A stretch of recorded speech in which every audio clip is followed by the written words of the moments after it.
Leikjavarpið, þáttur 6. Daniel Rósikrans heiti ég. Og Bjarki heiti ég. Sveinn heiti ég. Já, hvað segið þið strákar? Langt síðan seinast maður.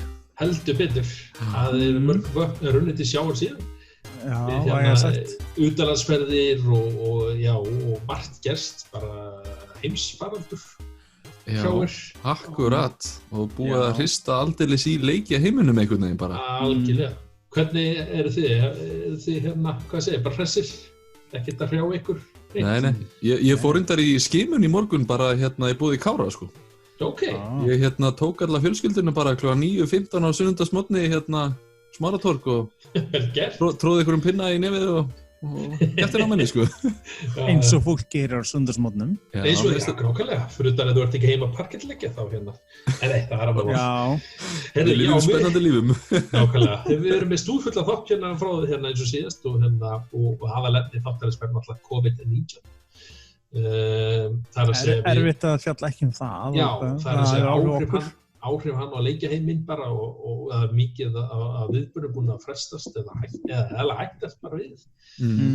Og já, hvað eins og segir, það hafa einhver leikjaútgáfur seinkað eins og Ekki eins og en það hjálpar rosalega til á vissan hátt að leikjaútgáfan núna og síðustu vikan búin að vera einstaklega dauð. Þannig að það ekkert búið að vera stórt komið en nákvæmlega, það styttist óðum í hvað getur við sagt, fyrstu fórnarlömbin ef þetta heldur svona áfram? Ég er skítrættur að þeir muna hætta að senka Cyberpunk.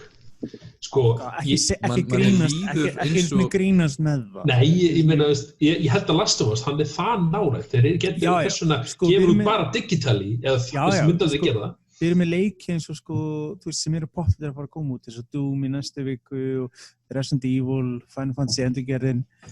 Þeir leikir alveg að fara að koma út, sko. Eins og ég segi, eins og það svolítið langt í september eða þá. Já, þetta samt svo einmitt það er svona að tala þetta eins og þetta eftir að hafa alveg ábyrjandi mikil áhrif bara á, þú veist, vestræn samfélög næstu mánuði. En málið sko, sorry fyrir ekki gríp fyrir málið sem skilst samkvæmt CD Projekt Red með Witcher, Cyberpunk að þeir eru langlega búnir með hann, eða núna þeir bara að taka þessi tíma að slípa hann. Akkurat. Aftur á móti leiki sem komin styttra, er í enda í framleiðsluverðinu, þeir eru að lenda mest í vandræðum. Og svo spurning hvort að þeir svona réttlæti að leikurinn kemur út en við munum patsa leið og við getum.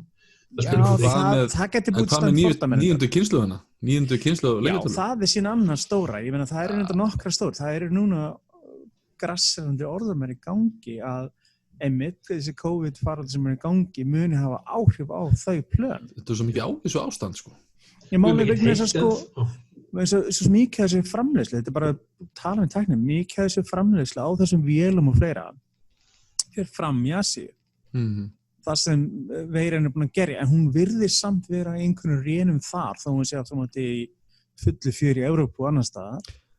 Og mér skilst það sé hægt og rólega kveikna á hlutum aftur í Asíu, en á móti kemur, þetta hefur áhrif á framleiðslu tíma, verð á okkunnum hlutum og fleira, og þetta keðvirkni sem getur verið langvarandi áhrif. Já, ég tala ekki eins og vörur sem kannski núna eins og segjum bara til dæmis Apple og þeir ná ekki framlega eins mikið símum með eitthvað og hvort að þeirra framleiðslega þeir eiga inni hjá þessum strúktúrskýrfattið. Já, ég meina mikið af þessum fyrirtækjum er vestlað við sögum aðalega. Ég meina fyrirtæki sem kaupa minni og fleira, ég meina minni sem það er síma í tölvur og fleira, þetta oft svipaðir aðalega sem að vera að kaupa af. Þannig ef hann verður fyrir áhrifin þá gerir keðvirkun allt í einu að Samsung fær ekki minni í síman sinn og Apple fær ekki heldur og sem kannski verður spjaltölvu og þú veist, kolli. Þetta er einhvern veginn líka akkurat á þessum tíma sem að verðist verið svolítið svona krúsjál fyrir leikjartölvu sem ætti að koma á markað í desember. Já, ef við hugsum út í það, ef við hugsum út í hugmyndirnar sem þetta ætti að gerast. Microsoft gefur næst í alltaf vélarnar út í nóvember. Það ef að Xbox vélum var að koma út, það kemur út í nóvember þessu ári. Ég skal bara droppa peninga það hér. Sony svipa leiti einhverja viku til og frá. Það ekki alltaf að ná Thanksgiving. Black Friday, Black Market sölu. Þú ert alltaf að ná x mörgum vikum fyrir jól, ég veit það. Þú veist, það er málið. Og eins og orðamann í dag, þá er annað hvort að tvennt gerist. Annað hvort að Sony svipa leiti einhverja viku til og frá. Það ekki alltaf að ná x mörgum vikum fyrir jól, ég veit það. Þú veist, það er málið. Og eins og orðamann í dag, þá er annað hvort að tvennt gerist.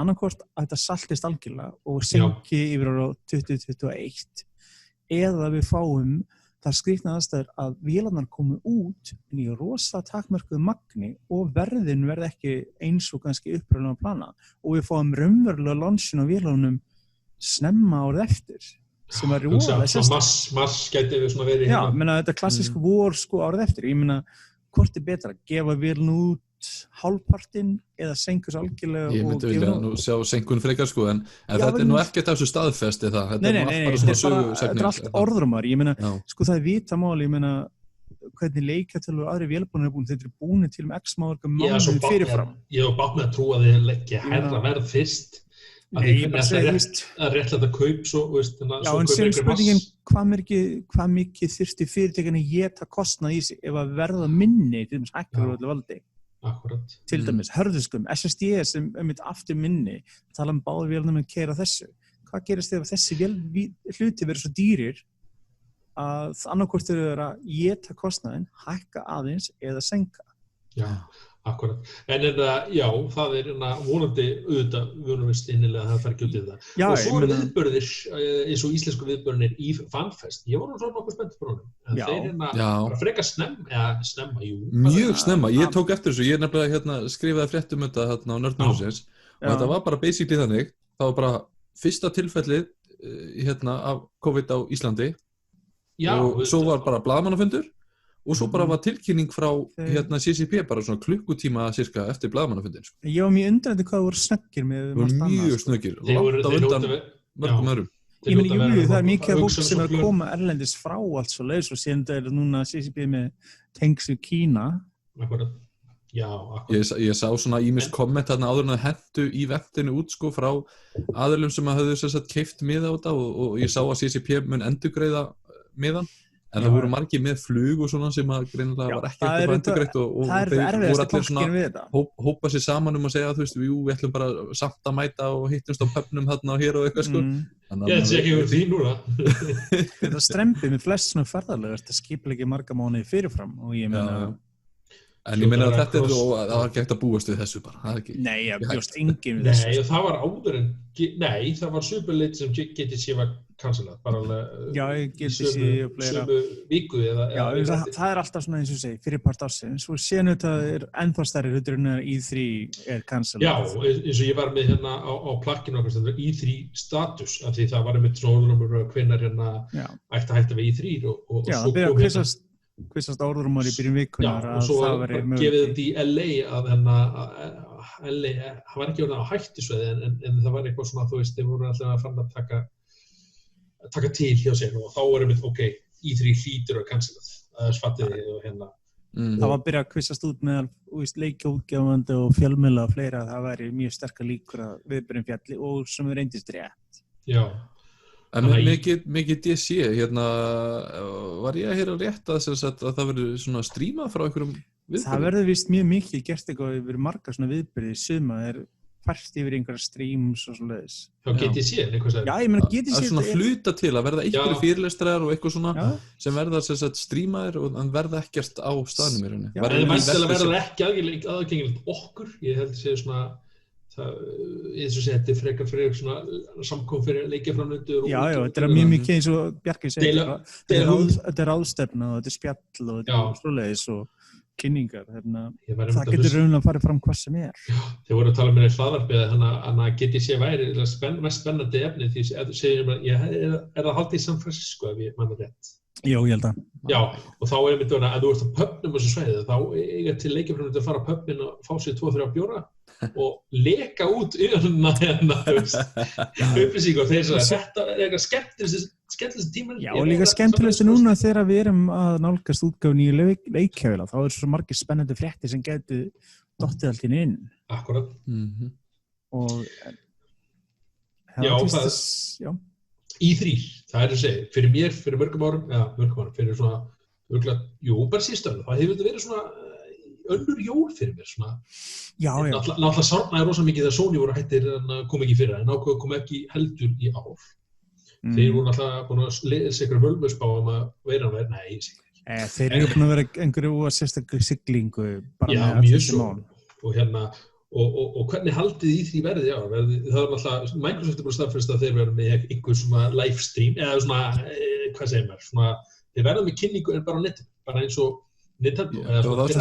Það líka spurning með, þú veist, að því núna verður þetta með þessum hætti, meira bara svona netinu út af veirinu og allt þetta, að hvort þetta munið þá bara eiginlega svolítið haldast þannig. Svona eiginlega í þá átt, sko. Það búið þannig að E3 búin að glata tilgangi sínu meira og meira með hverju ári. Það eru YouTube playlist bara. Já, meina, hugsa út í þetta. Hvað það sem fólk sækir mest eftir E3? Það eru blaðamenn fyrir kynningarnar sem ekkert að halda á netinu og verið með einhverja fyrirfram stilta dæmi. Það er enga áhorfendur raunverulega fyrir það, þannig að þessi. Það bara til að fá einhverja fanboys að klappa fyrir einhverju heimskulegu kynningu sem þú eru þess að gera eitthvað sem aðrir eru bara, Ég held að með þess að Ubisoft átti sig bara, heyrðu, við erum að fá sömu view eða ekki meira á þessu tíma og við erum að gera þetta, við erum ekki að eyða mörgum milljónum bara í þeir eru ekki að borga ESA fyrir eitthvað dæmi og bara, þetta það sem Sony er að gera. Já, það er málið, þess að ég held að það sem getur gerst eftir þetta sumar er að það verður rosalega erfitt í því að koma tilbaka. Þeir eru búin að vera dansandi á brúninu rosa lengi bara tilgang að vera með dæmi yfir höfuð. Nema það verður þá með eitthvað rosalega breyttu sniði. Ég meina það talaði að það í ára ætti að vera breytt en þeir þurfa að gera ennþá róttakari breytingar ef þeir ætla bara að lifa þetta af. Segi ég og það, þú veist, kórnaverunum gæti actually gert þeim greiða það þurft hafa það lengri tíma til að preppa fyrir árið eftir vegna þeir stórfenglega darnast þess. Já, einmitt, eins og segir þessi sýningin í hefðbundin skilning svo E3 var allt öðruvísi með tengingum tæknilegum framförum í dag eins og segir, það allir geta stríma þegar ég og þú og við getum stríma vinstri hægri þá ekki eins mikið dæmi að þú veist einn viðburður á einhverjum ákveðnum stað sé svona eins mikið verið á var. Ætli þetta verður ekki eins og svona third party framleitur eins og segjum bara CD Projekt þeir bara segja að við með vinnband Microsoft viljið þið kynna þetta hjá okkur Já, við erum með vinnband og sér einhver developer á svona sviði í þófum og kjafta það verður bara svona Nintendo Direct og ég ekki segja að þetta útfærslan verður góð þá eins og segja þá verður þetta bara örgulega nokkuð kósí það verður ekki þessi stemmari að vaka fram með nótt með einhverju snakkboka Já, en það verður ennþá hægt þeir geta ennþá haldið blaðamannafundina á okkur tímum við getum ennþá fengið þá upplifun við erum sjaldnast að fara þessa hátíð og við erum ekki að missa mjög miklu eins og fyrir okkur breytist þetta og lítið einu minnum verður kannski við sjáum ekki einhver áhorfandi einhvern sal Já, þeir segja í dag að bara best að vera bara heim í sófa því það er það getur slegið við erum með bjór eða eitthvað drikk og þú bara getur hort á því sem þér hentar ít á pásu eins og ég hef gert síðustu árin hvort sem er eins og segi mest leyti Já, akkurat það já og maður hugsa bara eins og sem leikja útgáfur hvernig þetta verður og það að smíki í óvissu akkurat ekki bara út af Já, vegna þess að leikja útgáfunu horfir á fyrripartinu þessu ári hún einstaklega döpur mjög lítið að gerast núna þessu fyrstu vikur og mánuði Já, ég meina og það ekkert þess að segja ég meina síðasta ár var ágætt en það var ekkert frábært ég meina, ef þú horfir tilbaka þegar PlayStation 3 var klárast, þegar PlayStation 2 var klárast og þessar vélar var miklu sterkari leikjaútgáfan. Meina frá PlayStation 2 í 3, mikið besti leikjun fyrir PlayStation 2 kom út rétt áður en 3 kom út. Já. Getur þú sagt það sama núna? Ég meina það eru góði leikir en það ekki eins búið mikið af þeim. Það búið að vera áþreifanlegur skortur finnst mér leikjum.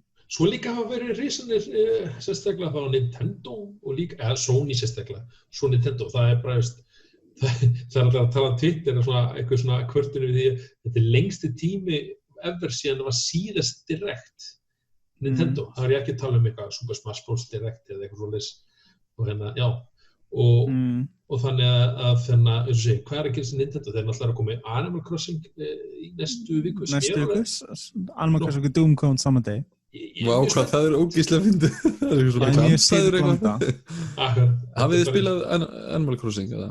Ekki Bobs Nei, ekki aldrei spilað þessa leiki en ég hef spilað sambarlega leiki einmitt ég alltaf á leiðinni eða svona, ég ætla að kaupa þennan ég eftir að múta þessi þetta svona andstæðan mér og Dani fyrir Animal Crossing og ég fyrir Doom þannig að þau veist það mjög ólíkt svona Mér langar alveg að prófa þetta, en ég var svona næstuði búinn að kaupa mér hérna Nintendo Switch daginn þegar að þau voru með 15% afslátt eða eitthvað af handheldu leikjavílinni minni mig.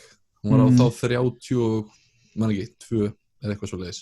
Og var ég næstuði búinn að kaupa mér hérna. Switch, nei. Já. Switch Lite þá. Ég langar svo í rauðu. Ég alveg bara, mér kittlar í puttan, en ég hugsa svona... Ég læt mér alltaf eiga bara einu Nintendo, ég ekki típun sem kaupir margar og, Ég bara finn einhvern veginn, þú veist, með þú veist, ég á eina 11 ára og eina 4 ára, það eitthvað, þú veist, það eitthvað sem Nintendo getur gert fyrir okkur öll sem að PlayStation ekki alveg. Já, akkurat. Ég hugsa það, svona þegar dóttir mín var eldri og þá get ég þessu segja ég verð til að láta hana fá Switch Lite, en ég með Switch sjálf. En ég finn ekki eitthvað 40 skall tilgang fyrir mig að ekki í svona... Þetta þyrfti að vera 20-25 skall til að geta svona gert þetta aðeins auðveldara fyrir. Ég hef aldrei keypt tölvu út af einhverju lit ennþá. Ég keypti reyndar PlayStation Pro, ég reyndar keypti God of War útgáfuna, en það var ekki út af því, það var bara því að þá kom God of War útgáfan og ég bara, ég á ekki Pro, ég á ekki hvað svo. Ég gæti aldrei skil þetta með eins og með DS og 3DS eins og í Bandaríkjunum þess að fólk var að kaupa sér bara 3-4-5 vélar og maður bara, ein ekki nóg. Nei, fólk var að kaupa þetta bara því þetta var selt útgáfan, eða þú veist, það var eitthvað svona, ég verð alveg grænt og öfund að það eiga það. Já, en ef ég kaup einhver útgáf þá selji hina, læt hina eitthvað annað, sko, vanalega. Geymið þið gömlu leikjatölunar ykkar eða seljið þetta? Ég reyna alltaf að halda einna hverju, sko, þannig að það sitt. Ég er svona smá safnunaráratu líka, sko, ég er svona félagi mínir, þeir eru alltaf svona herðu, ég er fara að taka til í kjallarunum, hérna finn ég eitthvað gamalt rast, herðu Bjarki, hérna vilt þú ekki taka þennan kassa hérna og svo, já, alveg er með svo lítill krakki, sko, að róta í þessu bara, wow. Bjarki, í talandi það, ef þeir eru að losa GameCube, hringdi mig. Já, ég teki þetta allt saman, sko. Já, þegar þú er búin að fá þína GameCube, ég er aðeins aftur að fá GameCube, já. Ég seldi hérna vítölunum minna af því hérna Wii U getur spilað Wii. Það var ástæðan, ég er svo rétt fyrir það. En ég hugsaði við svona í dag, ég verði til að eiga það bara svona... Það ferði bara í góða hurðurinn og kaupir henni yfir 2000 skall og vandum lest. Reyndar. Ég sé ennþá eftir því að hafa selt, sko, þegar ég keypti PlayStation 2 leikjatöluna, til að fjármagna þau kaup, og keypti sko PlayStation 2 Slim með God of War, það var svona minn starter pack, að þá seldi ég Dreamcast leikjatöluna mína með 3 fjastringum, arcade stick, dansmottu og svona 50 leikjum og seldi þetta allt, þannig að ég kom út bara á nulli eftir að hafa keypt PlayStation 2 og God of War. Ég sá svolítið eftir því, ég fór með heilan kassa Dreamcast út í, sko. Ég hefði alveg viljað eiga þetta svona fyrir söfnunan nördin í mér. Frændi minn hafði samband við daginn á með, hann var að grafa vítölunum sína og hann hérna sagði við mig hérna, heyrðu hérna, hvað er mál við Wii? Er hún ekki með HDMI? Nei. Þú veist, það er ekki með skart ekki það bara. En hún getur komponentur þetta sem er eitthvað. Svo getur keypt hérna á Amazon bara, það er til svona, ég held að kosti 8 pund. Komponentkablar eru mjótirir. Konverter. Eða álíka ódýrt, kaupa hérna túbusjónvarp í góða herðinum. Eða til... Já. Já, ég hefði vitt hana, já, og akkurat ég er ákveður skemmtilega missjóni, kemur svona aðeins út frá verkefni þáttarins, eða þegar ég er að ákveða 2020, mér langar lengi að gera það, að klára alla sætaleikir sem er til. Og þeir eru 19 talsins. Hvað er marga til? Ég er ennþá 7. leiknum og það er að koma massa hálfnær. Hey, come on, son. Og ég er svona, eins og segi, ég fór aðeins að grafsa í þetta og það er sumi sem ég á ekki, sumi sem ég hefði aldrei spilað þannig, þetta er svona, já, prófum þetta. Og hérna, ég þurfti að tjekka, það var einn GameCube, eitt leikur sem er... Force Wars, Já, Force Wars Adventure, þeir eru vist 2. Og ég þurfti að tala til að mér, heyrðu, getur fengið lán. En svo er ég að hugsa maður með vítöluna, ég þarf auðvitað, að því ég er með Wii U, ég seldi auðvitað bothið sensor bara, þannig að ég þarf að panta hann sérstaklega utan til að geta spila hérna Skyward Sword. Já. Ég á vítöluna, þú vilt fá hann að lána það allavega? Já, meinar, já. Ég er ekkert að nota hana, sko. Ég pakka henni í kassa. Eins og segi, ég er með Wii U, ég get spila Wii-leiki, en það bara sensor bara, þannig ég hef samband við þetta. Mér sýnist, heyrist það þau, Zoom var að frósa það mér aftur en ég heyri í ykkur. Það er bara vídeóist. Þú heyrir okkur eða ekki? Já. Áhugi. Það er bara það alveg. En alltaf ég er ekki taka upp hérna. En já, E3 verður pottþétt með breytast niður í ár og við hefum bara fengið staðfestingu með hérna Microsoft og Ubisoft er ekki rétt. Ég hef ekki séð nákvæmlega. Ég hef ekkert gefið, ég náttúrulega fyrir utan E3, hafa það verið það síðustu ár. Líka, svo fyndið líka Microsoft segist alltaf að vera á E3, en samt verður það hinn með guttuna við að þeim er sitt eigið. Þeir vilja stjórna einhvern veginn sitt eigið setup algjörlega. Já, plús það, og en þú veist, er þetta að borga einhvern til ESA? Við erum á E3, en við erum samt hinn með guttuna og við erum með okkar eigið búð og, þú veist, er þetta eins og með EA, þú veist. Þannig ég fór að velta fyrir mér. En, já, það verður svo var leikur, veit ekki hvað þessi farsímaleikur eða hvað þessi líka hérna þetta kaupa hann á, ég hef ekki kynnt mér hann heitir Plague Inc. Hann er kominn á bara held ég bara nánast öll plattform nema leikjatölvurnar sko. Sá leikur er líka nokkur ára gamall sko. Hann er nokkur ára gamall, já. Hann kom úr 2012 sko, þannig að hann er alveg vel gamall. Já, en þetta var leikur sem róksen, eða bara rauk upp sölur eftir að veiran byrja sem ég sést að þetta var allt í einu aukna sölu og leik eftir að hann er löngu búinn að þú veist. Já. Hvað ég myndi að útskýra fyrir þeim sem hafa ekki spilað leikina, þá gengur þetta sett út á að maður velur svona veiru eða bakteríu eða eitthvað svona og markmiðið er bara að þú klárar leikinn að þú nærður að útrýma mannkyninu. Þú nærður að dreifa þér allan heiminn, útrýma mannkyninu og þetta er með skýst upp á vinsældalistan beint eftir að COVID fer í bara alla fréttaveitur og allt þetta og ég kíkti mitt sérstaklega á að hann er á topplistum bara nánast alls staðar í heiminum. Ég tjekkaði sérstaklega á topplistanum reynda bara fyrir iPhone á Íslandi og hann var í efsta sæti þar sko. Já, ok. Líka þannig að Íslandingar eru ekkert öðruvísi. Ég fór einmitt að skoða það, þú hefur vel veiru, þú verður nafn af veirunu. Já, veistu hvað mínar hét alltaf? Þegar ég spilaði hann leik, Justin Bieber. Já, ég hataði Justin Bieber svo mikið þegar dótti mig að hlusta á hann tímabili þegar ég var að spila, hann segi hvað mörg ára síðan leik kom út, að ég skýrði alla veiruna mínar eftir einhverju svona hryllingi. Já. Og náður útrýma mannkyninu? Já, nokkuð oft. Ok. Þannig að allan heim heyrðis baby. En í leikur þú býrst þína veiru og þú byrjar í einhver landið, mér skilst að síðan getur þú akkurat veiruna til þess að vera þannig hún lifi betri í köldu eða heitu loftslægi, hvernig hún berst til fólks, smitleiðir, hvernig henni gengur að berjast gegn sýklalegum og fleira. Þetta er eins og þetta er skemmtilega leikur. Þetta er alltaf staðið. Hann er ekkert líka, sorry, kláraðu. Ok. Hann er ekkert svona eitthvað ógeðslega flottur svona grafíklega séð eitthvað svona, þetta er bara heimskort og rauði deplar sem að fjölga sér eftir, þetta er bara svona risk eða eitthvað svona strategy dæmi og eins og segi, þetta er leikur sem eins og segi, hefur átt nokkuð með gáð til að skipast. Þetta er andstæðan við Pandemic-spilið, það gengur út að þú ert að þú fær veiru borðið og útrýman en núna ertu veiran og þú ert að útrýman. Takk fyrir að minnast á þetta spil. Það var ángríns að birtast bara í dag frétt á dvf.is nema hvar annar staðar. Það sem hann var verið að segja hann var einmitt svona, hvað er þetta fullkomna spilið í veirufaraldrinum? Af því í spilinu er maður að reyna að finna lækningu, skilurðu? Já. Efsta kommentið. Já, mínum árum þá var maður nú bara að spila kabal og hvað er ungdómurinn að gera í dag? Þetta var bara svona, já. Ok, boomer dæmi. Ok, boomer. Pínu þannig einhvern veginn. En það er spurning að það kom einhver svona copycat leikir einhvern veginn sem áttum að reyna að nýta sér. Hvað var þetta? Google Assistant? Já, ég veit ekki hvað hún held að ég var að kalla Google. Hvað varst að kalla aðstofa? Var það boomer dæmi sem útgæður sem hefur það verið það? Boomer, Google. Alveg klálega sko. En takk Google Assistants. Hvar voru við? Pandemic, já. Og talandi leikin, held að koma í síðustu ykkur að Kína eru búin að banna leikinu. Já. Þetta er bara bann á listana því þetta þótti ég man ekki ástæðan var alltaf við vitum út í hverju, þetta er áhugur.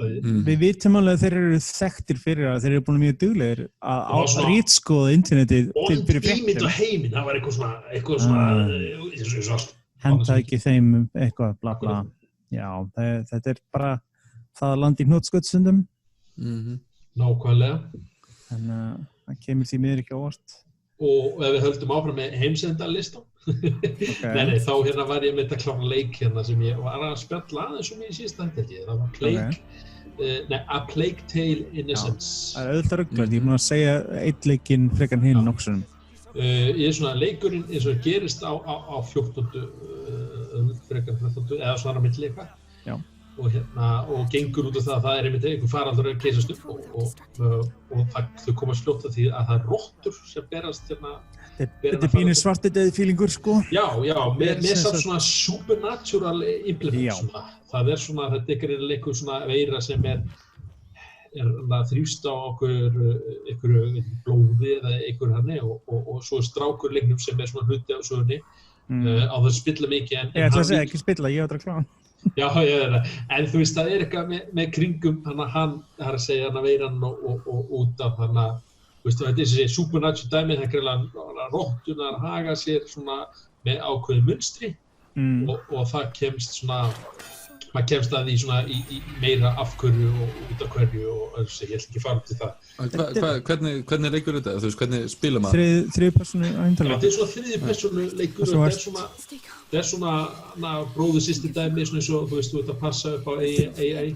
Þú getur næstíð sagt þetta er svona öðruvísi útgáfu Brothers, þannilega séð, en þó ekki alveg. En þú ert oft með öðrum, ég veit ekki hvað mikið, það sem ég hef spilað, þá ertu mikið með bróðurnum og þetta er stealth, þú ert ekki mikið að berjast umverulega.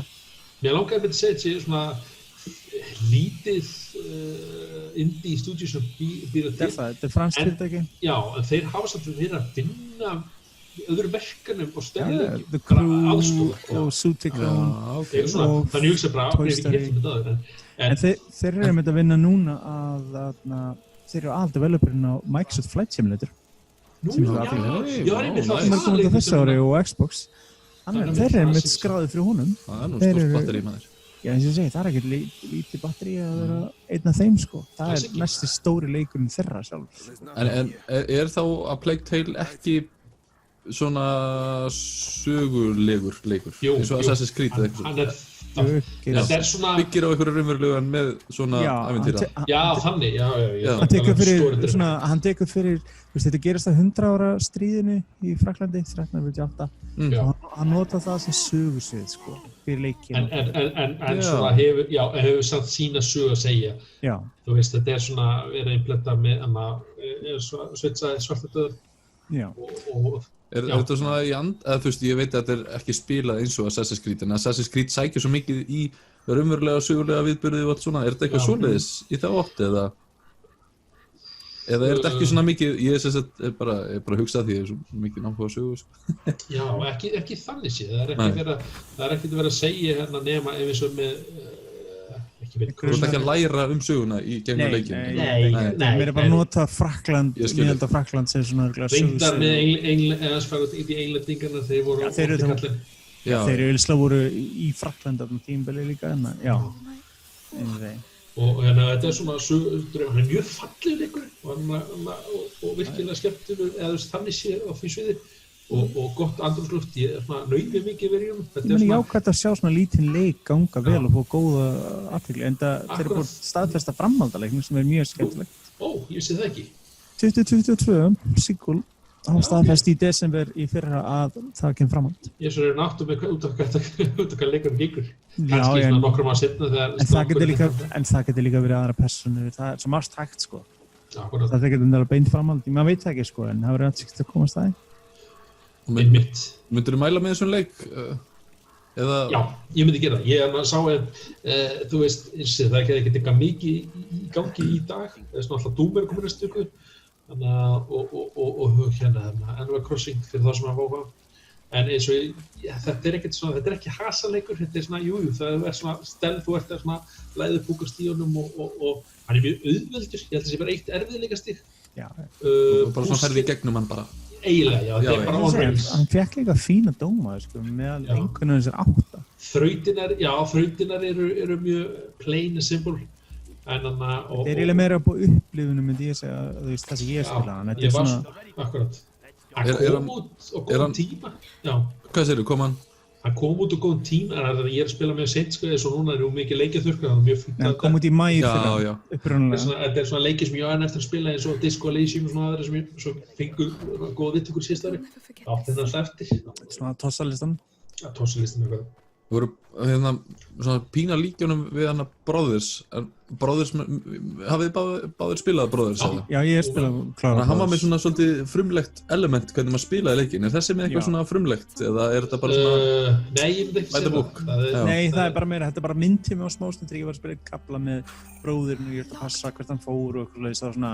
En það er eiginlega bara svona stealth og svona NPC quests. Flottu gerði það ég held að hann hefði aldrei verið að flottu hefði þetta verið kannski að pleysa 3 þú sé bara allt í þú veist það örugglega 500 eða 1000 rottur á einum bara sjá 10 fleiri Já, ef þú ert ekki hrifinn á rottum þá er þetta ekki leikur Nei, ég var alltaf að setja snöppa vinur minn, hann þolir ekki rottur Ég hef ekki þórað að sína konu minna Já, þú veist, hann hatar það ég var að spila Bloodborne á risa rottur í honum og hann bara, nei, ég get ekki hort þetta, þú veist, og hann eftir mig sko, já, mér langar að segja, ég sagði 1000, mér langar að segja kannski 5000, segja þér að segja þetta mest að þetta vera, samkvæmt framleiðandanum. Ég ætla að mynda að segja, ég hugsa 5000, það er allar á hann á skjáninum og það högtir ekkert, allavega ekki í PlayStation Pro, þannig að þetta er alveg magnað, þú veist, það er svona, ef ég fyrir svona pæli í þetta eftir, Þetta er svona leikur sem er gaman að benda fólki á eins og þetta er því miður svona oft gott að með leik sem gæti bara fram hjá fólki undir eðlum kringstæðum. Ég pínu oft, ég einmitt svona, þú veist, vissi af hann lengi, en ég er svona pínu að bíða eftir að fara, þú veist, á 70% afslátt eða eitthvað. Ég held ég langar að segja að tekja hann á $20 eða eitthvað. Já, ég hef búin að vera að bíða eftir að þetta. Hann er á Xbox Game, hann er Xbox Game Pass á PC og Xbox. Á PC líka? Já. Það er alltaf Game Pass og það er ekki snilt. Þannig að það er hægt að spila hann fyrir lítinn pening. Já. Þú vilt renna í gegnum hann, svo það er ekki lengi gert. Þannig að hann fær alveg meðmælega með, sko, það er að segja. Hann var líka fínu verið þegar hann kom, 40 eða $35. Og fór ég með til útsölu og mælið við mitt að ná í hann þá, sko. Já, ég er að bíða eftir að kaupa hann mitt sjálfur á disk þegar hann dettur í rétt verð. Viltu henda einhvern á hann eða viltu bara gefa hann thumbs up og meðmæli? Thumbs up meðmæli, það er svona 8-5 kannski, 8-5. Já, ok. Það er bara mjög gott. Já, þetta er svona 4 og okkar leikirskap. Þeim er bara mjög góð einhvern. Já.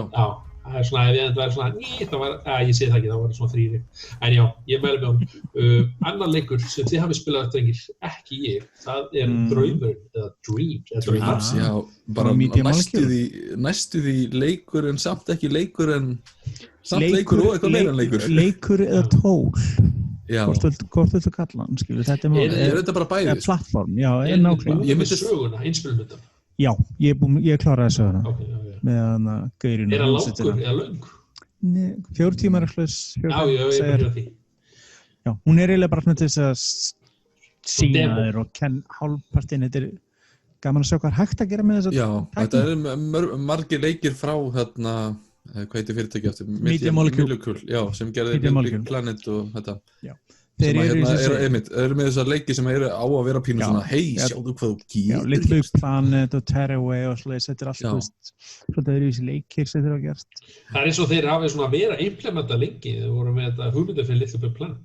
Já, það var ótrúlegt að sjá hvað var hægt að gera Little Big Planet 2 og 3 með, hvað fólk var að búa til. Akkurat. Og eins og ég segi, ég tíkir með því að Bjarki, eins og fyrir mig, ég skal viðurkenna það, ég er ekki góður í að búa til hluti í svona leikjum. Ég hef aldrei verið. Ég hef ekki kannski nógu gott ímyndunarflug í svona hluti. Nei. En það er rosalega gaman aftur að sjá hvað fólk býr til. Bara heilu leikina inn í þessu. Já, akkurat. Ég spilaði eitthvað PT, beta-útgáfuna var að PT-demo. Já. Ég spurði mig, ég póstaði demónu. Sportleiki, bílaleiki, ævintýrleiki, Mario Bros. Ótrúlustu hluti sem fólk er að búa til og það er ótrúlega rosalega gaman að sjá það. Póstaði mitt vídeóna á á PlayStation síðuna og þá veit af PT-demón, ég leiði, jæja, hvaða leik hætti ég spila? Og ég held að allir svo PT einn af þessar Dreams, ég bara, bingo, þú veist, það var bara að leita hann út og ég var með þess að bara hrættur ég náttúrulega hef ekki spilað PT-útgáðan, ég var næðin að horfa á hana. Svo sá ég hérna, veist, ég var bara hrættur í þessar útgáðu PT, þú veist, og það var gott að skapa andrúmslofti. Já. Varst þú að spila hérna beturna sem sett? Já, ég eitthvað aðeins. Ég pröfaði nefnt þegar hún kom út sín tíma. Þá voru sum demo sem svona, ég netti ekki að spila þetta, hitt þetta, það var svona, veist, jú, það var sum sem var bara... Þeir voru frekar gáfaðir að þeir keyrðu beturna rosalega lengi, marga mánuði. Þannig að til þess að líka sjá til þess að væri nóg mikið efnið í leiknum þegar hann kemur. Einmitt, það sem ég veit að hrilla, þeir voru örugglega að fá fólk til að... Notendur, bæði til að fá feedbackin frá þeim hvað mætti betur að bæta og líka eins og þú gast forkeft leikinn í fyrra og fengið inn í beturna strax. Hann frekar ódýrleikur, hvað kostar hann? 30, hvað var það ekki? 5.000 skall eitthvað sér, held að segja. Ég muni að segja 5 eða 6 skall í gefstöðunni. Hann ekki dýr sko, þetta ekki... Já, kannski einmitt að útskýra fyrir þeim sem að svona, vita lítið hann þá einmitt fær maður svona valmöguleika milli þess að spila eitthvað sem að aðrir notendur hafa búið til eða þá, ekki svo sem bara spila, það er líka hérna hægt að horfa á cutscenes eða búið til grafík eða upplifa sköpunarverk þeirra myndi ég segja. Mér skilst að allt sem þú býr til þá geta einhver aðrir remixa, ekki endur að kopja heldur þegar þú býr til eitthvað verkfæri og þá hefur þú aðgang á því verkfæri. Það er rosalega mikið að deila með öðrum og eitthvað svona. Talandi remasteri.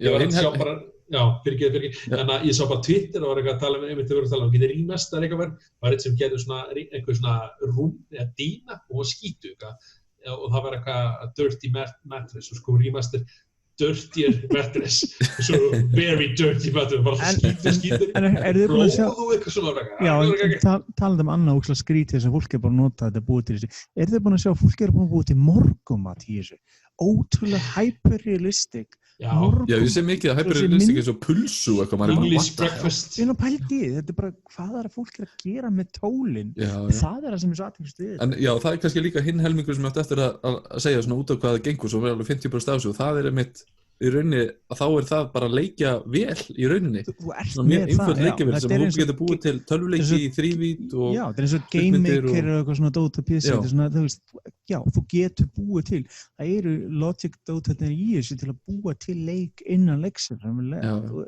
ert ekki beint að kaupa leik þú ert að kaupa engine og allt saman einhvern veginn einum bretti sko. Þetta er mjög sérstaklega það segir Og bjögguð þið til eitthvað í þessum leik? Ég er ekki maðurinn í svoleiðis. Ég testa ekki betur.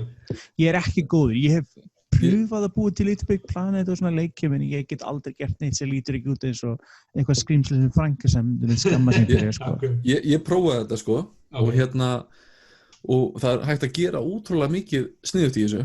En eftir að hafa spilað þetta einhvern tíma þá leið mér svona svipað eins og þegar maður er að spila hérna real-time strategy leiki eins og Starcraft á leikjatölvu.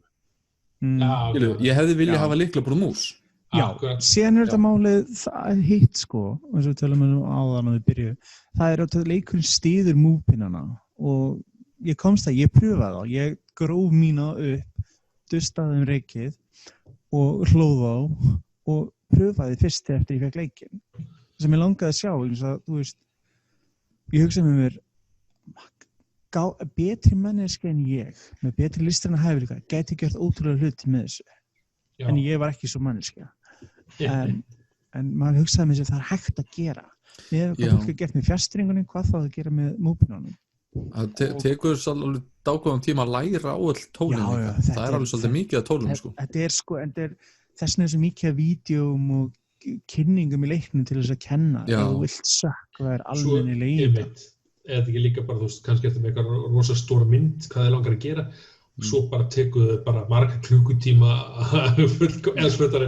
Þetta er klálega ekki fyrir alla þessi leik, eða þú veist þessi dæmi, en fyrir þá sem sökkva sér í hann er örugglega margt í honum sem Eftir að spila hann og prófa hann og hérna, eins og segi, ég veit ekki eftir hvað ég er að bíða bara kannski upptekinn og þá klára að selda og Doom Og Doom, já. Ég var að leima því en þegar ég get. Algjörlega, ég búinn að setja hann upp í, og sérstaklega núna þegar ég fær downloada fullt af leikjum, því að síminn búinn að opna fyrir Ertu ekki með endalaust gagnamagnum þegar? Ég lækkaði það því ég var ekkert þegar ég buð mig einhvern pakka og ég lækkaði hjá mér af því ég var ekkert að nota, var aldrei að ná hámarkinu og ég fann fyrir núna því ég var að spila Call of Duty. Þú vilt ekki, hann fáránlegur. 150 gigabit bara, þú vilt ekki sjá netnótkun af mér, sko, Ég hef verið þægur í mass, nei, í síðustu mánuði, en núna hefur mitt verið alveg á áhyggjurinn, svo fæ ég þessi ég bara, með Netflix, Hulu og annað eins af þessu heimili hjá mér, sko, þá vel nauðsynlegt. Ég mynd nýlega búin að uppfæra yfir ljóslegra. En, já, eru þið samt, þú veist, að ég er með endalaust bara? Sko, og ég þarf ekki að pæla í þessu, ég bara hendi út Red Dead 2 ef það með vantar pláss og bara sækja hann aftur næstu viku ef mér langar, sko. En maður ekki með endalaust, það maður að telja? Af gefinni reynslu af búið út á landi það sem ég þurfti að pæla rosalega mikið. Ég alltaf rosalega mjög þetta. En það var gaurinn Var það auðvelt að fara yfir þetta? Ekkert málið. Ég veit ekki eins og hvað að sækja mikið á mánuði, sko. Ég hef alltaf verið með, en þegar ég var að tala við gaurinn eftir skiptum net og var að spyrja hvað ég geti fylgst með þessu og hann bara, akkur vil gera það? Þú veist þetta móttakmaður? Já, ég vil bara svona halda utan með þetta. Já, vita. Ég sést þetta er bara af gefinu reynslu var ég alltaf, en þú sétt það, leikir eru svo stóri. Já, við erum á leik í dag sem eru með 50, 60, 70 gigabit. Nákvæmlega. Ég meina 70 gig, ég meina ef einhverju svo stutt síðan leikir voru bara 200 megabæt eða eitthvað, sko. Akkurat. Ég meina, eins og ég segi, þú veist, núna afturmöndi þú veist, ég var að segja update fyrir Division 2 daginn og það var 55 gigabæt. Já, shit. Ég meina, ímyndar að vera á ADSL, þú veist, 12 megabæt eða eitthvað svoleiðis að reyna að sækja þetta kvikindi. Það tekur þig smá tíma. Hvað þú að sækja, þú sér, ég var að skoða einmitt út af Daniel tala Call of Duty núna tekur 165 gigabæta pleysuntalinn minni. Shit. Það svakalegt maður. Með þessu nýja dótöl sem það alveg hressið. Ég held að sé bara hver einasti patch á Call of Duty sé bara 20 gigabæta lágmark. Enda líka sko, ef það, þú segir, þú erum leikjavélarnar sem eru í vændum. Enda hardismál þarf að vera vel skoða. Þó ég var hræddur með þeirri félagið sig við að þú getur alltaf stungið utrækjandi skí og þannig að þetta fært kostnaðin yfir á þig. Já. En ég meina, við vitum það, leikir með hvað eru stóru núna. Aldrei verið eitthvað minni næst. Nei. Þeir skána ekkert í stærð, sko. Hvað er Dreams stór?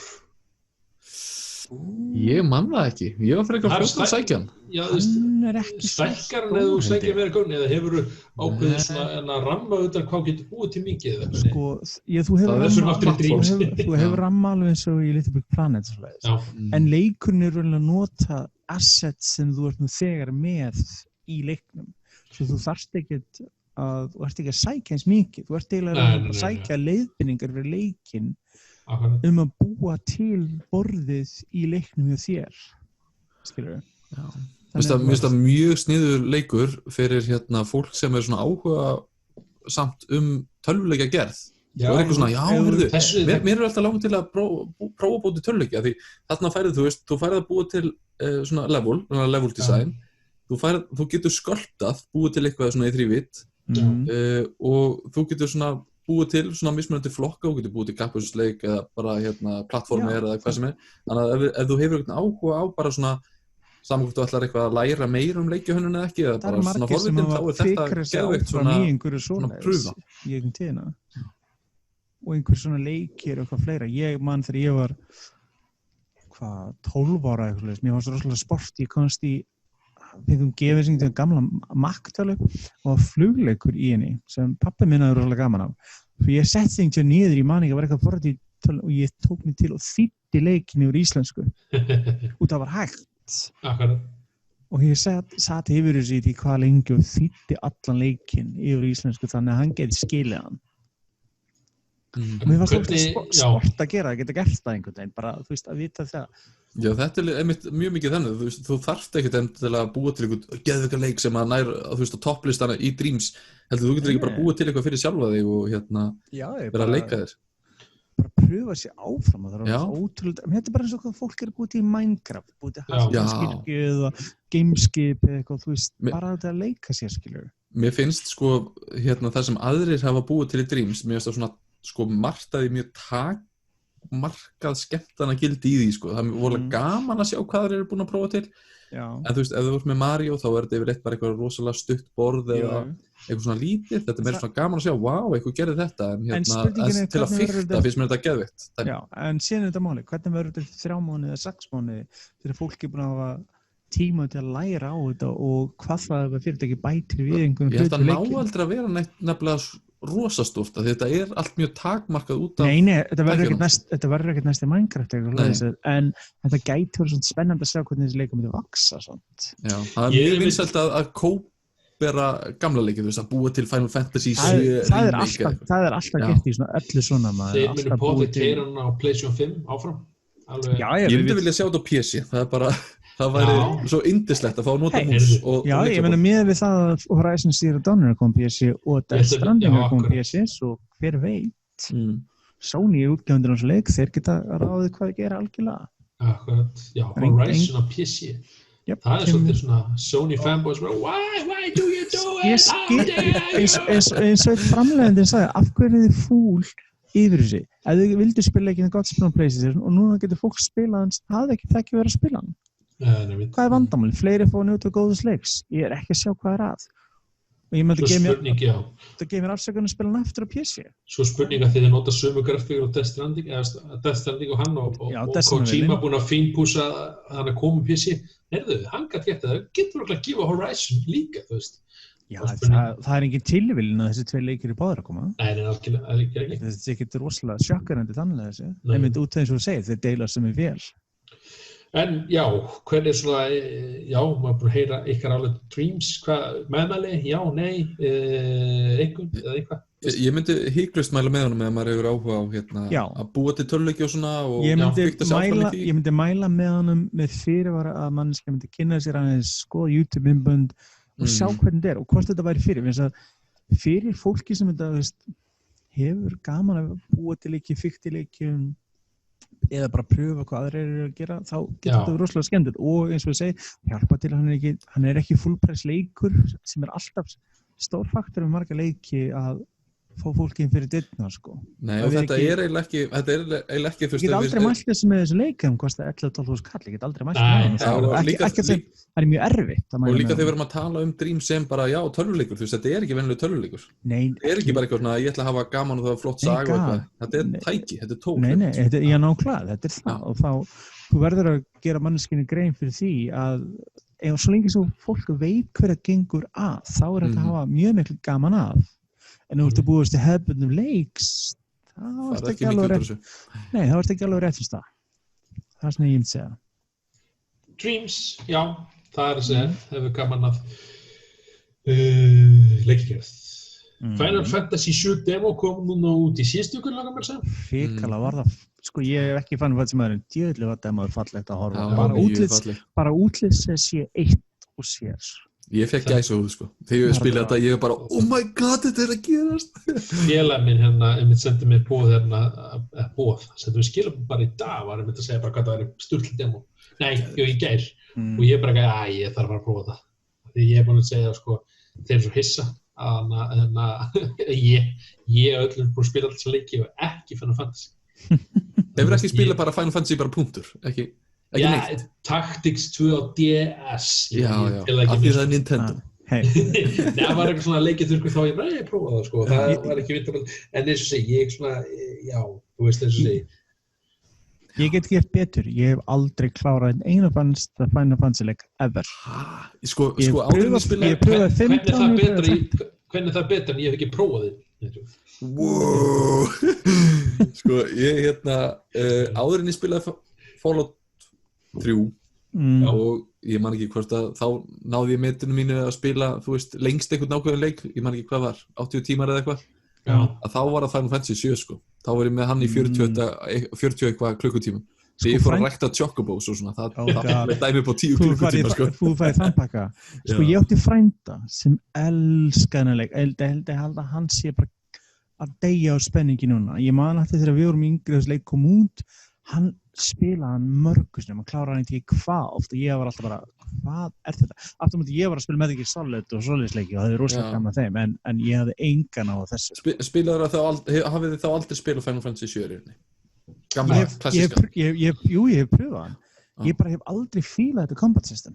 Þetta turn-based japanska system og ég með bara fettis fyrir því ég hata, ég vil fá svona, geta hreift mig sjálfur og stjórnað ég datt einmitt úr leikjum þegar það var þetta þá var ég bara, ok, nú ertu orðin eins og allir aðri leikir ég nenni hvernig, þessi leikur hann býður bara bæði ekki já, hann blanda og við finnst alveg virka vel það er nefnilega brandarinn við það með fá mjög líklegast til að spila en leik nákvæmlega það að pure turn-based myndi held ég ekki alveg virka í dag nei, ég man þetta Eternal Sonata ég man ekki Enchanted Arms það er ekki svo góð til að Xbox 360 og PlayStation 3 kom út það var japanska leikir, ég pröfa hann ég bara hata hann leikurinn sem ég hef lengst komist áfram sem samt byggður upp á eins og Final Fantasy og gerður á göndum sem gerir Final Fantasy á Xbox 360 sem heitir Lost Odyssey já það gerður ég man ekki hvað hann heiti, sami gaurinn gerir Final Fantasy leikina, hann gerir þennan leik fyrir Microsoft. Já, hann þá í plastinu eftir að hafa unnið einhverja tölvuleikjageturinn hjá BT, áður en það brann. Ég á 2 eintök af þessu leik, yngstar ég verið gefn að finna hitt sem í plastinu sem ég fekk hann fyrir slisni þegar ég pantaði hana, en síðan á ég mitt eintak hitt og hann virkar með Xbox One sem heldur næst. Hann var á 2 diskum, en það ekki? Já, hann var nokkrum ég man ekki hvað hann var örugglega 3-4 með sem var mjög sérstætt fyrir þann tíma Final Fantasy? Nei, Lost Odyssey Já, Lost Odyssey, ég ætla að mynda að segja það er mitt svona hidden gem leikum hann fór fram hjá mörgum hann kemur út 2008 þessi leikur Hversu stór hluti mun þessi leikur vera hluti af original sögunni? Þú veist, þetta þeir segja þetta bara það er ekki að tala með Final Fantasy leikurum verði splittar nokkar parta ég er að segja það, já en þú veist ég ætti að meina hvað mikið af fyrstu útgáfunum verður af heildarsögunni já, ég er ekki búin að tala hvað það verður margir partar ég er búin að heyra ég veit ekki hvað margir partar en ég er búin að heyra þetta verði í borginni en hvort þetta verði út fyrir það, ég veit það ekki ég veit ekki hvað mikið partar leiknum borgin út fyrir henni maður verður að fá að vita það einmitt, hvað verður þetta í mörgum pörtum og hvað með hver partur kosta því að ef við erum að tala það að leikurinn eftir að kosta í heildina 45.000 krónur það sé ég að meina það er þetta klikkun leikir sem eru með svona episodic hafa alltaf verið pín turn off fyrir mér ég er sammálaður það er búið að sína sig að það gengur ekki upp til lengur hvað heitir Telltale Games Walking Dead ég beið alltaf, ég kláraði þegar eitt kom út ég er með miklu betra dæmi episode game sem bombaði Half-Life episode 1, episode 2 anyone það er eina dæmi sem þú þarft þetta bombuði ekki en þú veist, eins og segi, ég kláraði já, ég bara segja það er gott dæmi leiki sem kom aldrei út, það kláraði aldrei og svo kláraði sig svo kom sería 2 á honum og ég ætla að bíða eftir allir kaflarnir kom út og svo þegar allir kaflarnir kom út þá einhverju svona, var ekki eins spenntu fyrir ég var þá svona, kom ég ekki í gírinn að nei, nú ætla ég að byrja þannig ég ætla að býða þessu svo bara alltaf var ég nei, ekki þetta er stærsta spurningamerki sem ég set við Final Fantasy 7 undirgerðina, það er þetta vegna þess að,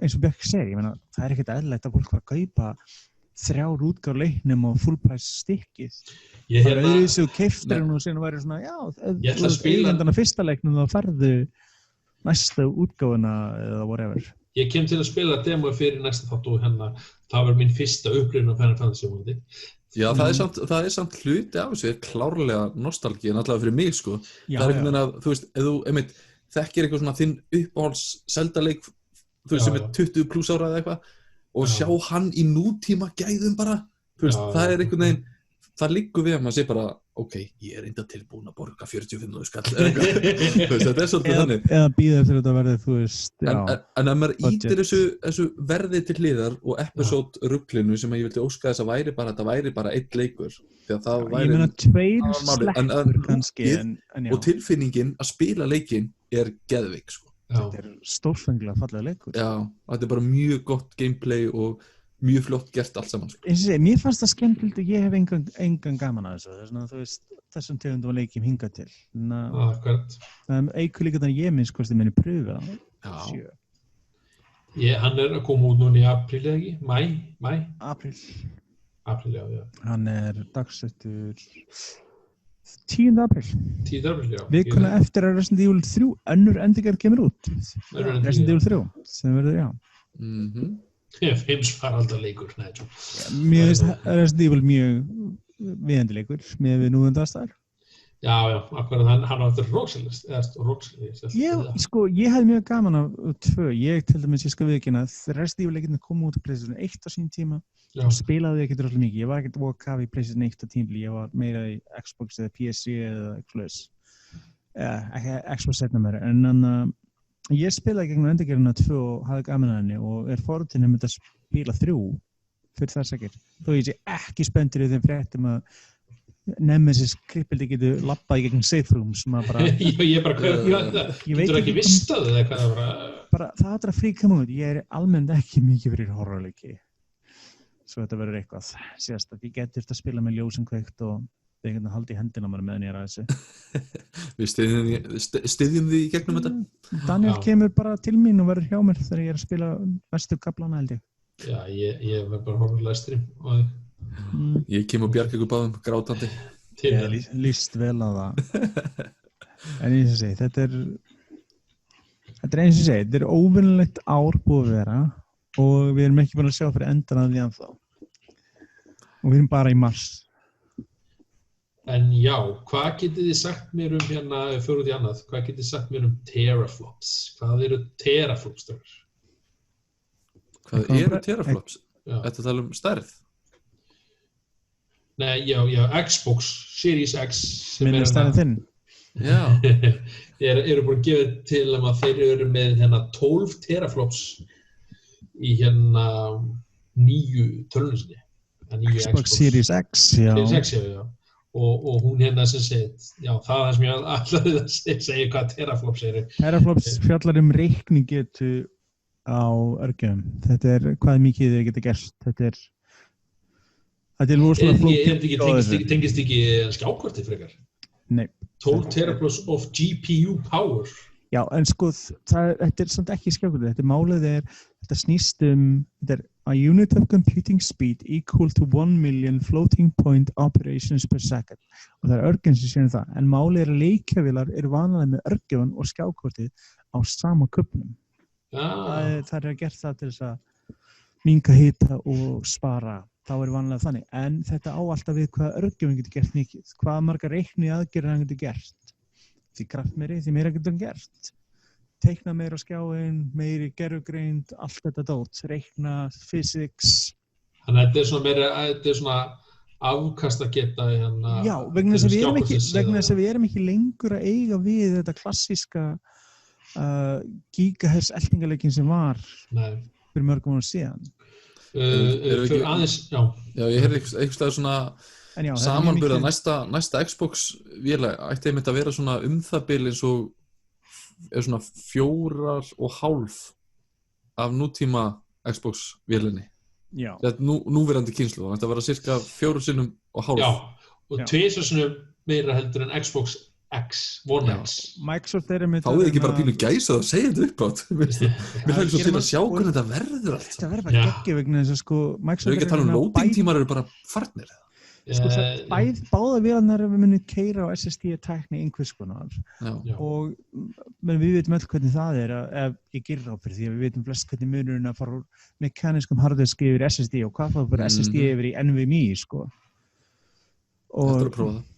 Það æðislegt, ég með tölunum mér sko, þú veist, það ótrúlega að vera bara með eitthvað þundkort á móðuborðinu sjálfu, enga snúrur, ekki neitt, allt í einu bara, já, þetta hardiskurinn. Já. Og þú veist, það verður væntanlega hægt að skipta um ykkur út eða stækka eða bæta við eða... Það málið, það verður ekki tækt, en báða vélarnar munu styðja eins og nú í dag utanleikandi disk og þú getur þetta verið með utanleikandi disk sem sko mekanískur eða SSD eða NVMe eða whatever, þannig að þú ert ekki bundin raunverulega neinu. Þetta mun hjálpar rosalega mikið, því stærri leikir því flóknar því lengri hlað. Við vitum allir sem spila tölvuleiki kunnastu tilfinningarnar að sitja á skjáin og bíða eftir leikurinn og hlaðin borðið. Já, ég myndi þegar ég sá hana speksin hjá Xbox X, Series X, hana þeir útgóða þetta bara býst, sko. Já, þeir ætla sér klárlega að gera ekki mistekki sem að gerðu uppröðulega Xbox One, að hún var ekki nóg kraftmikil og PlayStation 4 var miklu kraftmeiri. Já. Og það var ekki fyrir að þið gátt X-vélina að þeir loksins komust yfir aftur, en þá augljóslega var hann lengur og seint. En það sem þeir eru að gera með næstu vél klárlega byggt á grunnið sem Xbox X-vélin var gert með hana, sko. Akkurat, við höfum ekkert heyrt neitt Sony þetta rosalega sérstakt. Við erum konið í mars núna. Það var lengi vel orðrómur að þetta kynning af Sony í febrúar. Það var svo margir svo bissum. Það er að koma. Sko, það getur vel verið að Sony hefur hætti við það. En það mjög sérstakt. Við vitum næstu því ekki það vel. Jú, þetta flengt einhverju smá fram. Jú, það verður SSD-diskur.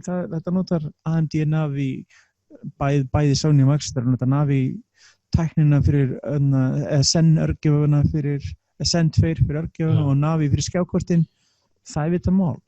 Það er næstu orðið óþægilegt af því þetta svo maður er svona býtu, af hverju ertu ekki að segja eitthvað? Af hverju eru þið ekki að tala? Sko, þögnin eins og þeir segja margir, hún að vera pínu ærandur, eins og við hugsa út í það.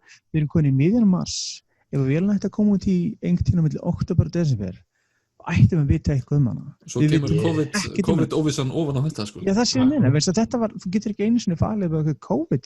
Við vissum jafn lítið eins og sagði, áður en það gerist. Aftur á Microsoft, þeir eru búin að sýna hvernig vélinn ætti mögulega lítið út. Þeir eru búin að tala miklu munum, þeir eru búin að mjög duglegir að tala. Bæði líka hvað hún getur, hvernig leikjum við spila, að leikirnir af gömlu Xbox One munu virka og þeir existir þetta líka. Þeir eru búin að mjög duglegir að vera að tala við fólk, og meðan Sony ekki, og maður skilur ekki af hverju, þess að Sony leiddi þessa kynslóð. Þeir ekki býðir svona vinstrasta vélin. Þeir eru svolítið í svona, eins og segir, þeir kannski vilja ekki vera fyrstir að kynna. Þetta oft svona pínu chicken, en Microsoft nú þegar búið að stíga fram. Já, ég held þessi býðir til verð. Svo las ég eitthvað svona, hafa orðum á netinu daginn að PlayStation og Sony að berjast þessum mögulega geði til að fá tölvuna eða undir $500. Það að segja, vélbúnaðurinn var komin í 499 er einn klassíska tala sem stenda alltaf. Hvað er það í íslensku krónum? Eru þið með það? Já, ég veit ekki. Ég er ekki spáði. Ég get alveg trúið. Tala 100 skallinn á Íslandi eða eitthvað? Sko, miðað við hvernig hefur alltaf verið. Ok, ef þú fer tilbaka miðað við hvernig hefur verið í Íslandi, hvað vélarnar launchið á. Já. PlayStation 3 þegar hún kom út kostaði 79.999 manni. Rétt. Ég man að ég borgaði það fyrir mína daginn sem kom út. Nei, býttu, var það ekki 4 eða? Nei, ég held að 4 og 3 kostað, Finnst þess að vera 70 eitthvað þegar ég keypti 4 Ég held að hún hefði verið líka verið, það voru báðir 80 skall. Þú verður líka bara að horfa til hvenær þetta var, sko. Ég meina við erum að tala hvað ára þetta kom út, sko. En þú sér að $500 eru samkvæmt gengin í dag svona 68 skall. Já, það fyrir 100 skallin, 110. 80 skall. 80 skall. Heldur sko, Xbox fyrir 95 en Sony niðri út af markas málum. Ef Xbox vil vera á 600, það er miklu rúmur að Microsoft minn eru með 2 vélar. Series X vélin sem verður skrimslið, sem verður bara balls out vélin með öllum featuresum og bara keyrð til þess að bara milja framerate eins og ekkert segja. Að hún verið kannski $600, svipað eins og X-vélin þegar hún kom út, hún var dýrari. Og þá verið hún kannski 90 skall. Og en þá verið S-vél sem verið ódýrari. Og hún aftur getur alveg verið talsveit ódýrari. Þannig að ég kem ekki óvart ef jafnvel Sony myndi fara í hana þessi leikjakynnslu uppbúið skrítin 120 skall stærri SSD 120 skall er allt mikið peningur. Það fyrir enginn að kaupa leikjatölu þannig þessu peningi. Ok, þetta er ekki sem þetta er samt orðið miklu allt annar pakki en til dæmis sem að fer nokkra kynslóður aftur eins og PlayStation 2 þar sem fólk var, hei, akkur getur PlayStation 2 Mér vantaði DFD-spilara. Það var ódýr að kaupa PlayStation 2 DFD-spilara. Núna er maður komin í eitthvað, þú þarft að vera super nörd. Þú veist, ef þú þarft að vera alvöru, þú þarft að vera skuldbundari, þú þarft að vera að kaupa einhverja vél fyrir yfir 100 skall. Það sem ég meina, það mun ekkert gerst. Það er málið. Þú ert komin yfir 100 skallin, þá ertu komin í PC-tölu-feelingin. Þú getur sett saman betri tölvu fyrir þennan pening en leikjaldnar Sama hvað leikjaldnar góðar. Þegar þú ert komin í þessar upphæðir, getur þú búið til tölvu sem keyrir yfir þess. Það bara toppar ekkert að vera í sófanum að spila tölvu. Já, en þú getur gert ég til að borga 40 skall fyrir það. Já, Bjarki, en þú veist það, jafnvel eins og ég. Þú getur stungið PS-tölunni í sjónvarpið og nota þráðlösi vestringu og þá ertu komið það sama. Vesen, ekki í dag. Nei, ég er enda með á nýja sjónvarpið. Hvað sér þau? Er eitthvað sem er að gera það? Ég kem ekki, ég held því ekki með pláss fyrir því ég er með svaka turn. Ég meina, þú getur streama, menn það er til apps í sjónvarpinu í dag. Ég er með Steam Link. Já, það sem ég meina, þú getur verið með app eða whatever og keypt þetta yfir í sjónvarpið. En þú þarft ekkert, ég meina, ég bara segja. Svo segjum að kemur Horizon Zero Dawn á PlayStation 5, það er ég bara, take my money. Ég meina, þú veist, ég er ekki, sko, ég er alltaf mútið ekki smiskilum, ég er ennþá mjög hrifin af ecosystem eins og leikjálfna bjóð og ég veit það ennþá, ég bara segja, ef þú værir að fara að keyra verðið upp í þetta, þá myndi margir spyrja sig, ég er með fína tölu, kannski ég fara skjákortið fyrir helmingina það er reyndar alveg rétt fyrir þess. Ég geti keypt leikin í hærri upplausn og meiri firmök, akkur er þetta mjög að kaupa leikjatöluna fyrir það. Þessi ég get PC-leikin útreið. Það er málið, þess vegna vanlega reyna að halda sig, eins og ég segi, við þetta $500 verð eða 600 eða það er eitthvað svona super duper. Þið fara ekkert yfir það mikið meira vegna þess að þið geta ekki.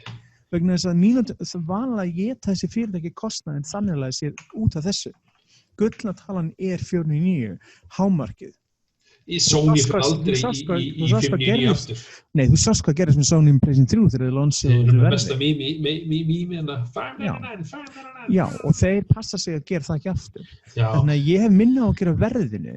Ég hef meira á að gera hvað ég er að gerast, af hverju þeir eru ekki að tala við fólk. Af hverju þeir eru svona rosalega þöglir, vegna þess að það er svo sérstakt, vegna þess að PlayStation 4 reyndist þeim rosalega vel. Vélinn seldist vel, leikirinn seldist vel, þeir komu mjög vel út frá þessari kynslóð. Þeir ætti að sigla bara í mjög góðri feelingin í næstu umferð. Ég getur nokkuð viss að Xbox-vélinn komi undan út, þó verður kannski viku eða 2 vikur millibili. Það bara gerist alveg sem með Xbox og PlayStation 4 síðast. Það voru vika 2 vikur á millera. Allavega eins og Sony. Ég veit ekki hvort þeir eru viljandi með svona playing the waiting game, svona bíða eftir þeir. PlayStation 4 kom út 15. nóvember 2013 í Bandaríkjunum. Bara býðir til verðið staðfesting frá Microsoft þegar þeir geta að kynna betur. Ég meina þeir vita sjálfur alveg að þeir nefnilega eru svolítið sterkri stuð á markanum í dag að vera ekki number 2, þetta að vera svona býða sjá hvað aðstæður gerir. 20. nóvember, það var vika á milli þeirra síðast. Það verður ekkert ólíklegt ef að hlutirnir myndi ekki breytast mikið út af aðstæðum sem er í gangi í þjóðfélaginu eða heiminum. Þá myndi þess að vera að koma út minna með 2 vikum frá okkur annar. Já, en haldið þið samt ekki, mér líður eins og þetta muni breytast eitthvað. Já, en ég er reyndar að vera samfræðið til lengur líður árið að það munu einhver liti breytingar verða. Já, þetta er svo mikið þannig, þú veist, einn greinist á staðnum og það bara allir að loka búlunu í 2 vikur eða eitthvað, sko. Og þetta virðist bara rétt svo að byrja til dæmis í Bandaríkjunum. Það sem ég er aftur mútið hræddast við að það með vandamálið sem getur gerst þetta eins og við höfum talað leikja árið eins og er mjög þunnt. Það var viðbúið á E3 eða það leiti verið kynnt fullt af nýjum leikjum sem myndu koma út með nýjum vélum eða eru þau svona multi-platform leikir sem kæmu út af PlayStation 4 og 5.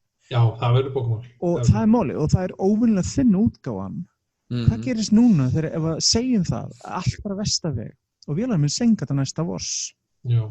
Hvað verður með leikjaútgáfu næsta ári? Eða þessi ári, setningpart næsta árs, frá seft til desember. Hvað verður? Ég meina fyrir utan þetta klassíska... Það fer bara á pásu bara. Það verður bara eitthvað fullt. Hvað má leikjavinnar við því samt? Hvað gerist þegar þú yngjöngum leik í 6 mánuði? Missir fólk vinnuna bara? Það sem ég meina, það getur orðið gríðaleg, sko, nokkuð... ekki allir að fara að kaupa leiki, sko, Jú, en kaupa leiki en framleiða leiki og búa til leiki. Nákvæmlega, það er sér með frekar að meina. Leikir eru ekki að koma út. Ég meina, það eru sumir leikir sem við vitum að koma út. en hvað með allir hina sem ennþá ókynntir en eru rúmurd, ég meina þá rúmurd að Warner Brothers var að gefa út nýjan Batman-leik og fleira sem eru kynntir í sumar. Já. Hvernig staðan þá leiki? Hvar erum við staðið með þá núna? Það verður náttúrulega vonandi koma ljós. Það málið, vegna þess að leikjútgáfan Digital E3. Ég meina, þú getur talið stóru leikinu sem við vitum þess ári næstu því á einni hendi, sko. Þeir eru það fáir. Það óvenjulegt hvað ég meina, það er Last of Us, það er Ghost of Tsushima, það er Cyberpunk, það er Avengers-leikurinn, oh god, hvernig sem það verður. Ég meina, annars ótrúlega lítið að fara að koma út. Ég meina, Final Fantasy og Resident Evil bæði endurgerðar gamla leikjum.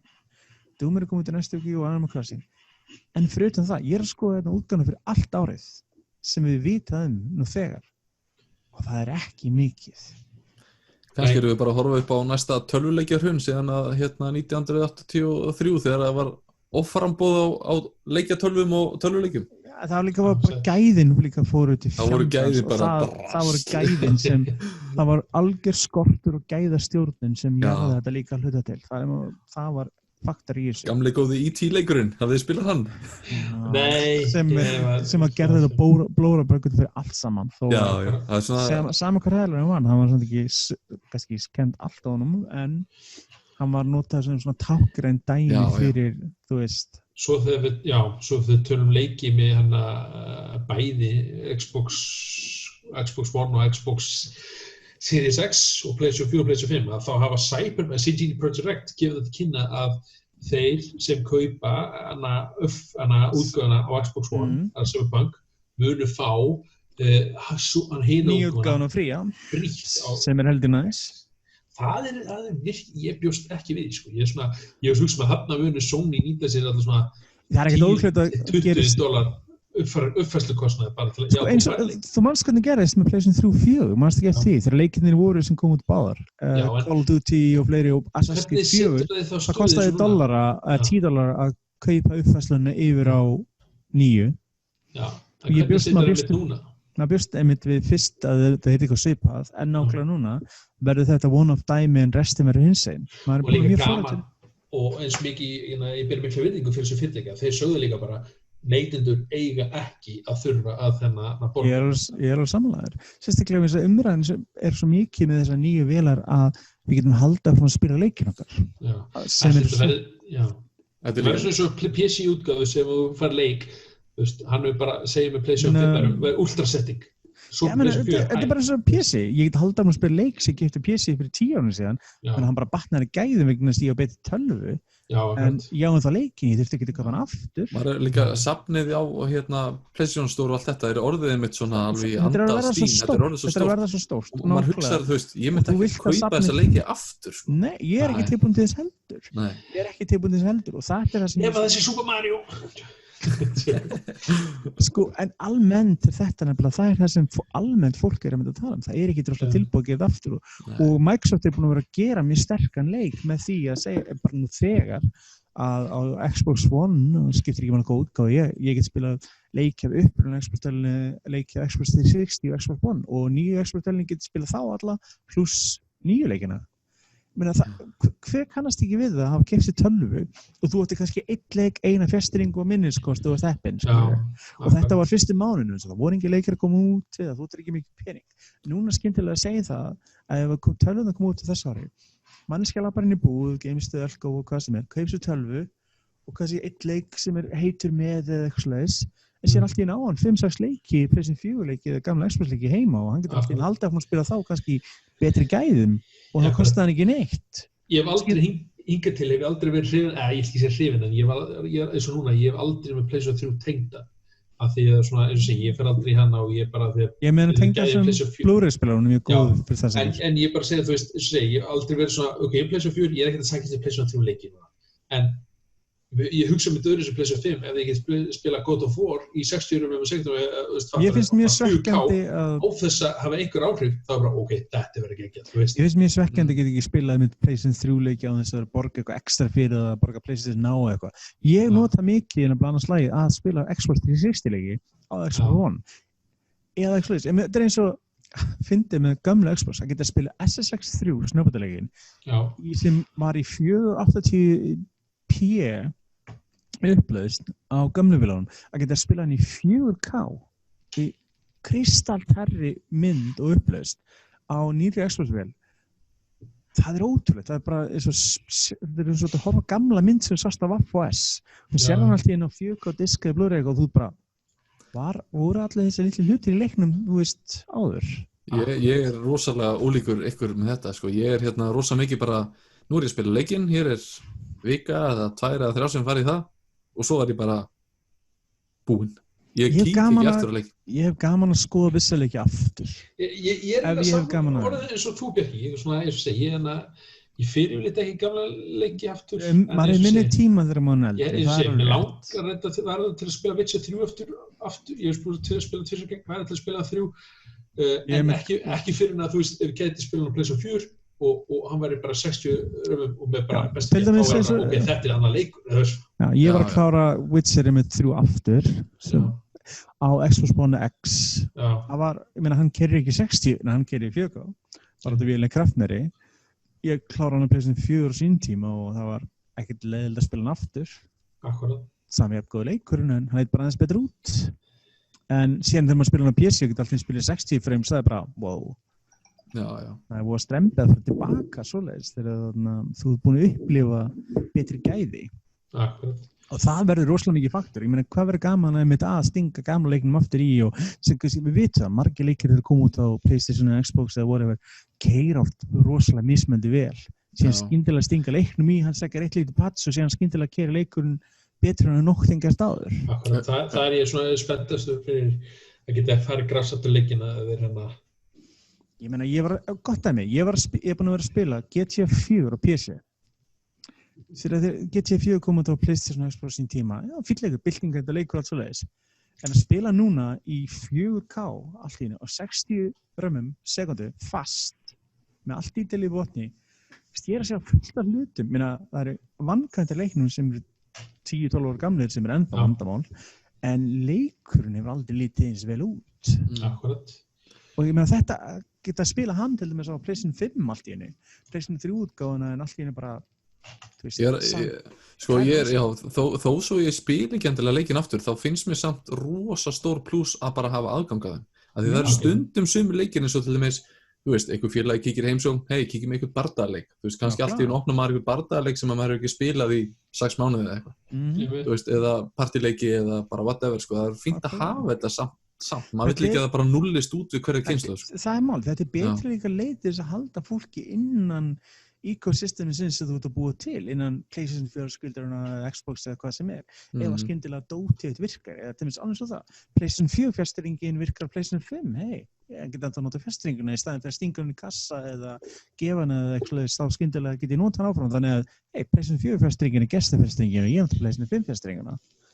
En það samt líka rosalega erfitt fyrir bara fólki sem að setja vélbúnaðinn saman og allt þetta, þú veist að þetta er svona miserfiðar kröfur, ég menna stundum þetta bara einhver one hit wonder og það enginn að sjá leikinn á meðan eins og GTA, þú veist, hann var að þjána það mikið pening að þeir sjá hagnaði því að uppfæra hann og svona, sko. En ég held að það sem hjálpar rosalega til í dag er að leikjatölvur í dag hafa aldrei verið eins líkar í PC-tölvum eins og í dag. Vélbúnaðinn sem þess að vélar keyra á custom, en þetta er PC-vélbúnaður innst inni og leikir og hannar PC umhverfið, hönnunumhverfið, allt saman er PC í dag. Þannig að það er miklu auðveldara að færa leikina til eða frá PC í leikjölur en nokkuð tíman áður. Þannig að miklu auðveldara eiga við þá. Áður fyrir var þetta að keyra á sérstniðum hardware eins og PlayStation 3, IBM Cell-arkitekturinn sem var frægur fyrir eða Xbox 360 sem gera PowerPC-örgjunum, Macintosh-örgjunum, þannig að upprunalega development kits voru Macintosh-tölvur. Í dag er þetta bara PC-tölva. Þetta er öllu eðlisín í PC-tölva.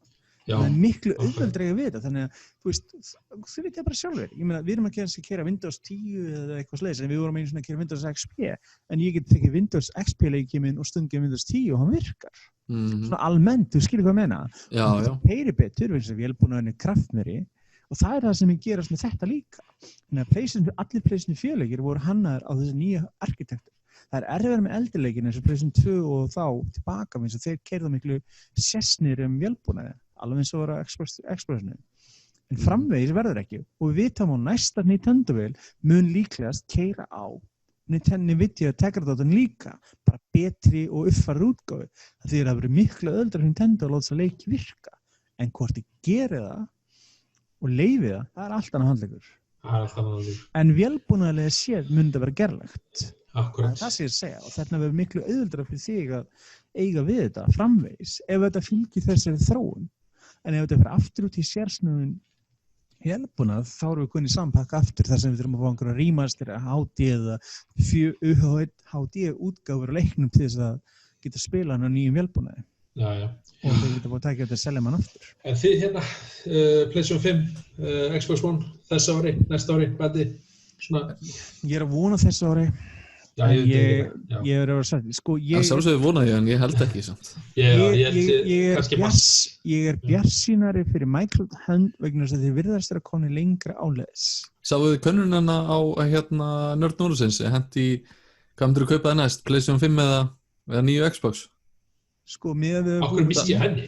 Já, það var 90% PlayStation 5. Já, en við líka búin á ég veit, Ísland PlayStation landi og það sem Xbox hefur ekki verið með umbúðsæðilega síðan ég veit, þetta var ósangjant en 2003 ég var tugg sem ætti að koma með Xbox One Series X, ég er svona kann báðum áttum en maður myndi búa annar staðar en á Íslandi myndi ég íhuga þetta meira til dæmis Xbox er miklu stærra í Bandaríkjunum og Bretlandi datt þetta ekki niður svona í kringum Xbox 360 þá var þetta svona jú, þetta byrjaði aldrei rosalega vel út af því að það var umbúðsæðili þegar þetta byrjaði og síðan örstuttu eftir að það kom út velinn þá hætti umbúðsæðilinn og síðan hefur enginn verið þannig að séð committed á þetta og Microsoft og Íslandi hafa alltaf verið bara með utanengstaðar á skrifnumstöðum og vísa bara eitthvað út úr landi þannig að fyrir vikið hefur þetta aldrei náð að byggja sér með lift þetta bara ákveðin hardkjarna mikið eins og þú veist að tala Dreamcast áðan Bjarki, mikið Dreamcast-gaurunum fór yfir Xbox vegna þess að leikirnir þegar Microsoft gerir samningi við Sega fóru svo mikið þessi leikjum eins og Shenmue og fleira yfir á Xbox og þeir hafa haldið sig þar en flestir fólk að það fóru mjög margir endar frá 360 yfir PlayStation 4 en það er mjög óalgengt mjög óalgengt að flestir í báða vélar það er sérstakt fólk eins og kannski við eða ég sem á allar vélarnar eða eitthvað en ég býsti við að stór hluti fólk sem kaupir leikjavél hvenær sem verða þessar og næsta verður PlayStation 5 allavega en það var mjög gaman svo Microsoft og Sony berjast þegar það verðist alltaf vera almennilegur svona barda í þeim báðum Microsoft þetta þá svona bara loka orðin hjá okkur í þessum þetta Já, smá sjátátt í lokin samt Endilega Eru þið búin að hlusta eitthvað á lestin á Rás 1 strákar? Útastöðu allra landsmanna Ég byrjaði það svo Já, bara smá sjátátt Mér rámar að segja eitthvað kunnuleg andlitaðna eitthvað Já, það er sem sagt næstu vikur eða næstu mánudag, núna næstu mánudag og þar næstu, þá er svona tölvuleikjapistlar sem að þau í lestin er að Já, ég var að skoða síðast þarna með That Dragon Hvað segirðu með? Ég var að skoða með þetta That Dragon Cancer hjá þér síðast Já, ég fyrst að fer ég svona stikla stóri sögu tölvuleikja, svo tek ég fyrir svo kallar hugveikjuleiki og svo ætla ég fjalla næstu hvað er ég fyrir að fjalla næst? Jú, að tölvuleiki séu menningar verðmæti Mér líst til það Ég hef átt þetta samtal langsam við fólk Tölvuleikir getur list stolt að Þetta er ekki lengur til umræðu, þetta bara er staðreynd Segður Oddit Íburta, hann var alltaf bara Kallinn dáinn Já Geggjað, þetta er hvað, Rás Rúf Jú, Rás 1 Það er líka hægt að hlusta á þetta bara á hlaðarpinu þeirra Já, ég meina, fólk, margir God of War stefurinn, fílaði það Já, margir hefa nægan frítíma núna þannig að það ekki að hlusta á eitthvað skemmtilegt á með sem spila eitthvað Akkurat Herðuð, Rás 1, Bjarki en takk fyrir okkur, mig og alla bara og við farið varlega vinni mínir og allir hlustendur og spili eitthvað skemmtilegt ef þið er sótkví og ef ekki og bara Það er hendur þetta að spila tölvuleiki maður umgengst fólk bara á netinu og COVID smitast ekki á netinu Ég segi það, Herðu, segi það, verið sælir Já, bless